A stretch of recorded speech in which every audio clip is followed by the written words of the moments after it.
ఇవాళ విశ్వేశ్వర జ్యోతిర్లింగం కాశీ కాశీకి వెళ్దాం ఇవాళ రేపు కూడా, ఎందుకంటే పెద్దది.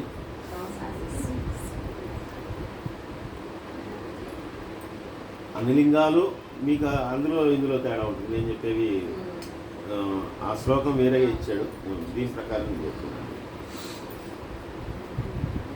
అన్ని జ్యోతిర్లింగాలు మహిమాన్వితమైనటువంటివే, కానీ ప్రత్యేకించి కాశీ అనేటటువంటి దానికి ఇంకా దానికి ఎంత అంటే అంత, ఇంకా దానికి లెక్క లేదు. దానికి ఎంత ఇచ్చారంటే అంత ఇచ్చారు. ఎందుకు ఇచ్చారు అంటే దానికి కారణం ఉంది. ఆ కారణం ఏంటో మనం తెలుసుకుంటాం.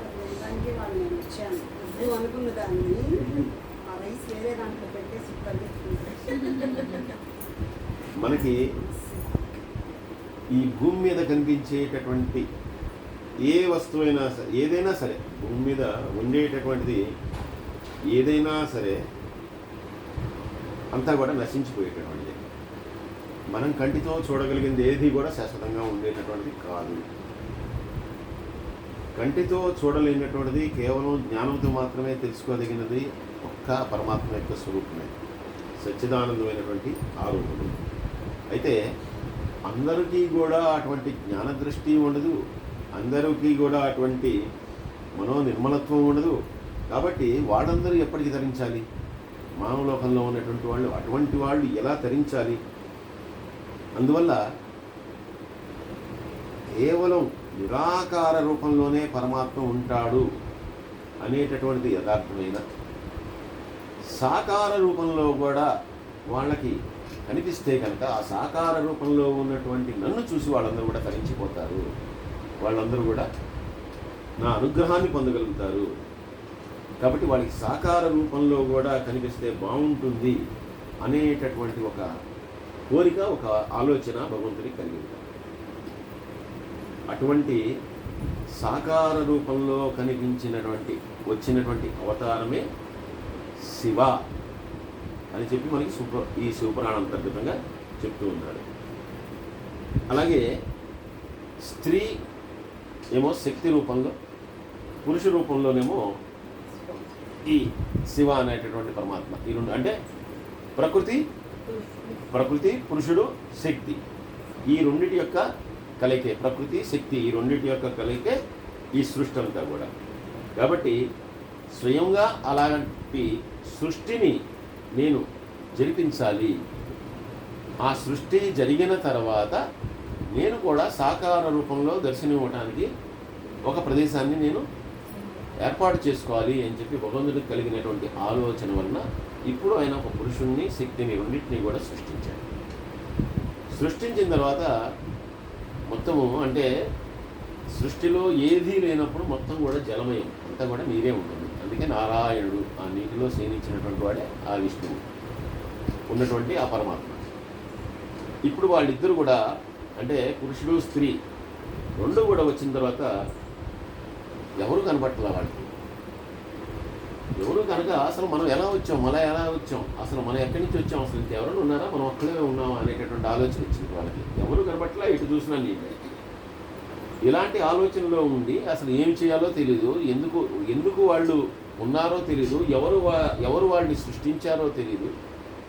దాంతో వాళ్ళిద్దరు కూడా అలా ఉన్నప్పుడు మీ ఇద్దరు కూడా తపస్సు చేయండి, మీ ఇద్దరి వలన సృష్టి జరగవలసి ఉంది అని చెప్పి అశరీరవాడి పలికిన తర్వాత వాళ్ళు వెంటనే పరమాత్మ అసలు మేము తపము చేసుకోవటానికి స్థలం ఏది, మేము ఎక్కడ తపస్సు చేసుకోవాలి, ఎందుకంటే మొత్తం నీళ్ళే ఉంది, ఏమీ లేవు అంటే అప్పుడు ఆయన ఒక శుభప్రదమైనటువంటి 5 క్రోసుల పిడవు వెడల్పు కలిగినటువంటి ఒక సుందరమైనటువంటి నగరాన్ని ఆయన నిర్మించాడు. అందుకే కాశీ పట్టణము అంటారు. కాశీని మొట్టమొదటి నుంచే అంటే మీకు గ్రంథాల్లో కూడా కాశీ పట్టణం అనేది రాసి ఉంటుంది. విజయవాడ ఇవేమి పట్టణాలు, తర్వాత పట్టణాలు ఇవన్నీ కూడా. మొట్టమొదటి ఇవన్నీ కూడా గ్రామాలు, కుగ్రామాలు, పంచాయతీలు అవి ఉంటాయి. తర్వాత పెరిగాయి. కానీ కాశీ ఫస్ట్ నుంచే దాని స్టేటసే పట్టణం, సిటీ. అది అంత విశాలమైనటువంటి దీన్ని ఆయన సృష్టించి ఇచ్చాడు. ఇది ఆకాశంలో అంటే ఆ కైలాసంలోనూ కాకుండా, వైకుంఠంలోనూ కాకుండా ఆకాశంలో ఎక్కడైతే ఈ పురుషుడు స్త్రీ ఇద్దరు కూడా ఉన్నారో అటువంటి ప్రదేశంలో వచ్చి వాళ్ళకి కనపడి ఉంటారు. ఇక్కడ కూర్చొని తపస్సు చేసుకో అని చెప్పిన తర్వాత వెంటనే ఆయన ఆ సృష్టించినటువంటి ఆయన ఆ తపస్సమాధిలోకి వెళ్ళిపోయిన తర్వాత ఆయన యొక్క నాభి నుండి, అంటే ఎవరైతే తపస్సు చేశారో ఆయన విష్ణువు అని చెప్పి శివపురాణం అంటుంది. విష్ణువు తపస్సు చేసినటువంటి కారణంగా ఆయన నాభి నుండి బ్రహ్మగారు ఉద్భవించి అక్కడ నుండి సృష్టి అంతా కూడా ప్రారంభమైంది. అలాగే ఎప్పుడైతే బ్రహ్మగారు ఉద్భవించాడో మళ్ళీ నా నుండి మరొకడు ఉద్భవించాడా అనేటటువంటి చూసినటువంటి ఆనందంలో ఆయన ఒక్కసారి తలని అటు ఇటు ఊపారట. ఊపినప్పుడు ఆయన కర్ణమునకు ఉన్నటువంటి మణి ఏదైతే ఉందో ఆ మణి ఒక చోట పడిపోయింది. అదే మణికర్ణిక. ఆ ప్రాంతం మణికర్ణిక అని చెప్పి ఇప్పుడు మన చేత పిలువబడుతుంది. అది కింద పడినటువంటిది గొప్ప తీర్థ స్నానం అయింది. ఎందుకంటే కాశీలో మణికర్ణిక తీర్థానికి తప్పకుండా ఆ ఘాటికి మాత్రం ఎక్కడికి వెళ్ళినా మిగిలినటువంటి వెళ్ళిపోయినా మణికర్ణిక ఘాటికి తప్పకుండా వెళ్తారు. సాక్షాత్తు విష్ణువు యొక్క కొడలు అక్కడ పడిపోయింది. ఇప్పుడు ఈ పంచక్రోశము దీనికి ఆయన అంటే ఆ నగరానికి ఏదైతే నగరం అనేటటువంటిది సృష్టింపబడిందో దాని పేరు పంచక్రోశము. ఈ పంచక్రోశం ఎక్కడుంది? ఎక్కడో అంటే భూమి మీద లేదు, పైన లేదు, మధ్యలో ఉన్నది. ఇప్పుడు వెంటనే దీన్ని భూమి మీదకి పంపిద్దాం, ఎందుకంటే మానవులు తరించాలి కదా. దీన్ని భూమి మీదకి పంపిద్దాం అని చెప్పి ఆయన భూమి మీదకి ఆ పంచక్రోశ పట్టణాన్ని భూమి మీదకి పంపించాడు. పంపించినప్పుడు అక్కడ ఉన్నటువంటి జలముల వల్ల కానీ, ఎందుకంటే మొత్తం జలమే, ఎక్కడ చూసినా కూడా జలమే ఉన్నది. జలముల వల్ల ఇదంతా కూడా నీళ్ళన్నీ కూడా దాని నుంచి ప్రవహిస్తూ ఉండేసరికి ఆయన తాని యొక్క త్రిశూలంతో ఆ నగరాన్ని లేపి పైన పెట్టాడు. మనకి మామూలుగా ఏం చెప్తారంటే ప్రతి ఒక్క యుగాంతం కూడా ఒక యుగం అయిపోవాలంటే జరిగేది ఏంటంటే నీరంతా కూడా భూమి మీదకి వచ్చేస్తుంది. ఆ నీటిలోంచి అగ్ని వస్తుంది. అగ్ని వల్ల మొత్తం సంస్థలు దహించుకుంటుంది. ఇలా ఒకదాని తర్వాత ఒకటి పంచభూతాలన్నీ ఒకదాని తర్వాత ఒకటి అవన్నీ కూడా వైపరీత్యం చెంది చిట్ట చివరికి నీరు ఒకటే మిగులుతుంది, ఇంకేం మిగలదు. అది ఒక యుగం అయిపోయినప్పుడు మళ్ళీ కొత్త యుగం అనేటటువంటి ప్రారంభమవుతుంది. కానీ ఎన్ని యుగాలు మారినా, ఎన్ని కల్పాలు మారినా, ఎన్ని బ్రహ్మాండాలు మారినా, ఏది ఏమైనా కూడా కాశీనగరం అనేటటువంటిది మాత్రం ఎప్పటికీ మునిగిపోతాయి. ఎందుకంటే సాక్షాత్తు ఆ పరమశివుడు తన యొక్క త్రిశూలం మీద దాన్ని పైకి ఉంచాట. అందువల్ల అది ఎప్పటికీ కూడా మునిగిపోనటువంటి ప్రదేశము కాశీపట్టణం అనేటటువంటిది. ఈ కాశీపట్టణం అనేటటువంటిది సుమారుగా 5 క్రోసుల పొడవు వెడల్పు అని చెప్పాడు. అందుకనే పంచక్రోశ తీర్థం అంటారు. అందుకనే ఆ పంచక్రోశ తీర్థాన్ని కూడా అందరూ కూడా ఆటోల్లోనూ వాటిల్లోనూ మొత్తం అదంతా కూడా తిరిగి వస్తూ ఉంటారు. అలాగే కాశీకి మరొక పేరు వారణాసి, అంటే వరుణ అసి అనేటటువంటి 2 నదుల యొక్క సంగమ ప్రాంతం అది. అందుకని వారణాసి. సాక్షాత్తు పరమశివుని యొక్క జటాజూటం మీదే ఆ గంగాదేవి ఉంటుంది కాబట్టి ఆ గంగాదేవి ఆయన పక్కనే ప్రవహిస్తూ ఉంటుంది. పవిత్రమైనటువంటి గంగా నది ఉన్నటువంటి ప్రాంతం కాశీ.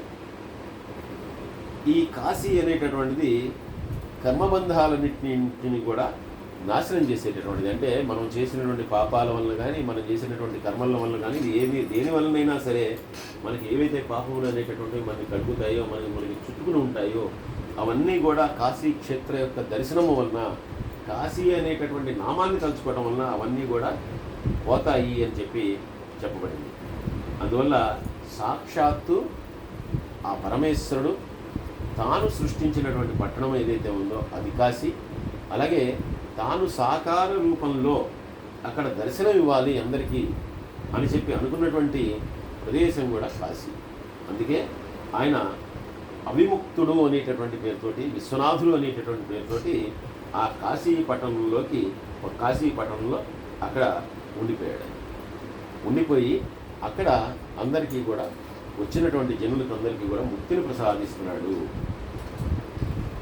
ఇలాగా సాక్షాత్తు పరమశివుడు కొలువైనటువంటి ప్రదేశం. ఆయన ఇష్టపూర్వకంగా ఆయనే సగుణ రూపంలో మనకు ఒక లింగ రూపంలో, మనం జ్ఞానము లేని వారిని కాబట్టి, అజ్ఞానం కాబట్టి మనందరం కూడా తరించడానికి, మనందరం కూడా మన పాపాల నుంచి నివృత్తిని పొందటానికి ఆయన వచ్చి కూర్చున్నటువంటి ప్రదేశం కాశీ. అందువల్లనే కాశీ అనేటటువంటిది అన్ని జ్యోతిర్లింగాలకి కూడా విశేషమైనటువంటి జ్యోతిర్లింగము కాశీ.